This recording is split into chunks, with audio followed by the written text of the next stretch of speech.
IMD report কি জানিয়েছেন আজ আমি আপনাদেরকে জানাতে চলেছি। 5 রাজ্যে ভারী বৃষ্টির সতর্কবার্তা, শৈত্যপ্রবাহ কাঁপবে 6 রাজ্যে। আগামী 48 ঘন্টায় কি হতে চলেছে তা আইএমডি রিপোর্টে কি জানা গিয়েছে তা আমি আজ আপনাদেরকে জানাতে চলেছি।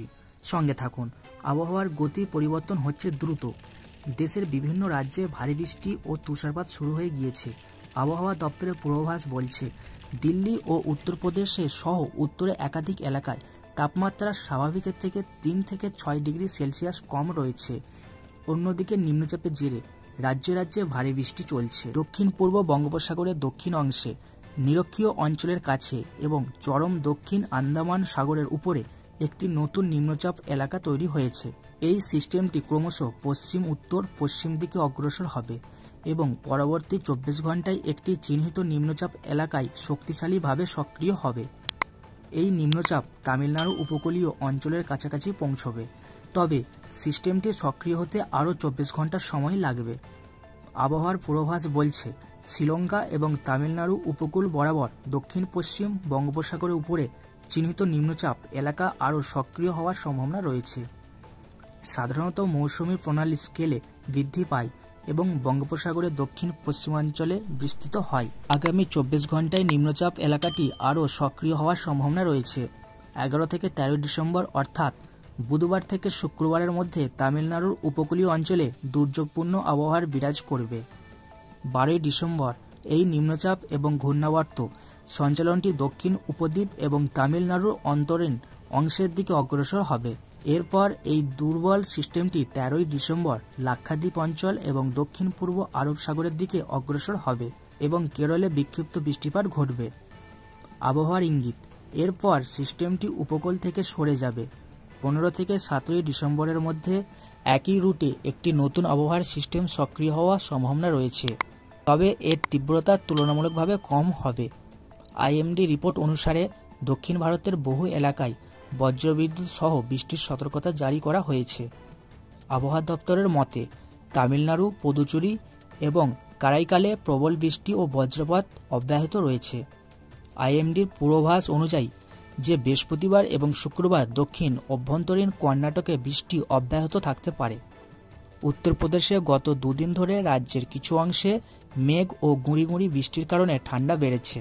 আগামী দুদিন রাজ্যের অনেক জেলায় ঘন কুয়াশা পড়তে পারে। কোথাও কোথাও গুঁড়ি গুঁড়ি বৃষ্টিও হয়েছে, এতে তাপমাত্রা কমেছে।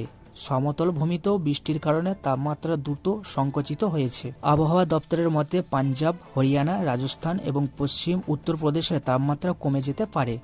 উত্তর পূর্বাঞ্চলীয় রাজ্য অরুণাচল প্রদেশ, অসম, মণিপুর, মেঘালয়, মিজোরাম, নাগাল্যান্ড, সিকিম ও ত্রিপুরায় তাপমাত্রা কমার সঙ্গে সঙ্গে শীত শুরু হয়েছে। এছাড়াও দক্ষিণ ভারতের কিছু এলাকায় বজ্রবিদ্যুৎ সহ ঝড়ো বৃষ্টির কারণে তাপমাত্রা কমে যেতে পারে। এদিকে ভারতের আবহাওয়া দপ্তর দেশের অনেক রাজ্যে ভারী বৃষ্টির পূর্বাভাস দিয়েছেন। শৈত্যপ্রবাহের সতর্কতা জারি করেছে আইএমডি অনুসারে পশ্চিম উত্তরপ্রদেশে একটি শৈত্যপ্রবাহের জন্য সতর্কতা জারি করা হয়েছিল 2 দিন আগে, 10 এবং 11 ডিসেম্বর। এছাড়া আজ উত্তরাখণ্ডে শৈত্যপ্রবাহের সম্ভাবনা রয়েছে। আবহাওয়া দপ্তরের মতে 10 থেকে 12 ডিসেম্বরের মধ্যে পূর্ব রাজস্থান, হিমাচল প্রদেশ, পাঞ্জাব, হরিয়ানা এবং চণ্ডীগড়ে একটি শৈত্যপ্রবাহের সম্ভাবনা রয়েছে। আবহাওয়া দপ্তরের মতে পশ্চিম রাজস্থানে 10 থেকে 13 ডিসেম্বর এবং মধ্যপ্রদেশে 11 থেকে 13 ডিসেম্বরের মধ্যে একটি শৈত্যপ্রবাহ শুরু হবে। আবহাওয়া দপ্তরের মতে পাঞ্জাব, হরিয়ানা এবং চণ্ডীগড়ে আজ অর্থাৎ মঙ্গলবার 10 ডিসেম্বর পর্যন্ত ঠান্ডার সম্ভাবনা রয়েছে। বাংলার আবহাওয়া কি ঘটতে চলেছে তা আমরা দেখে নেব এক ঝলকে। বাংলায় কুয়াশার ঘনঘটা, দার্জিলিং সহ উত্তরবঙ্গে ঘন কুয়াশার দাপটে সড়ক চলাচল ও বিমান চলাচল ব্যাহত হওয়ার সম্ভাবনা। দৃশ্যমানতা 2-1 জায়গায় 50 মিটারে নেমে আসতে পারে। একসঙ্গে ঘন কুয়াশার দাপট 8 জেলায়। দক্ষিণবঙ্গের তাপমাত্রা আগামী 24 ঘন্টায় প্রায় একই রকম থাকবে। তারপর 3 দিনে তাপমাত্রা 3 থেকে 4 ডিগ্রি সেলসিয়াস কমতে পারে। সপ্তাহের শেষে কলকাতায় 15 ডিগ্রি বা তার নিচে নামবে পারদ। পশ্চিমের জেলায় 10 ডিগ্রি বা তার নিচে নামতে পারে পারদ। শহর কলকাতায় কুয়াশা ধোঁয়াশা ব্যাহত। বাড়ল রাতের তাপমাত্রা। বৃষ্টি ও মেঘলা আকাশের কারণে দিনের তাপমাত্রা স্বাভাবিকের নিচে থাকবে আগামী 24 ঘন্টা। শীতের আমেজ কিছুটা ধাক্কা দিয়েছে নিম্নচাপ। তবে আজ মঙ্গলবার স্থিতাবস্থা বজায় থাকবে। বন্ধুরা, নতুন খবরের আপডেট পেতে চ্যানেলটিকে একটি লাইক করবেন, সাবস্ক্রাইব করে পাশে থাকা বেল আইকনটি প্রেস করে রাখবেন। আমি চেষ্টা করব আপনাদেরকে প্রতিনিয়ত নতুন খবরের আপডেট সবার আগে দেওয়ার জন্য।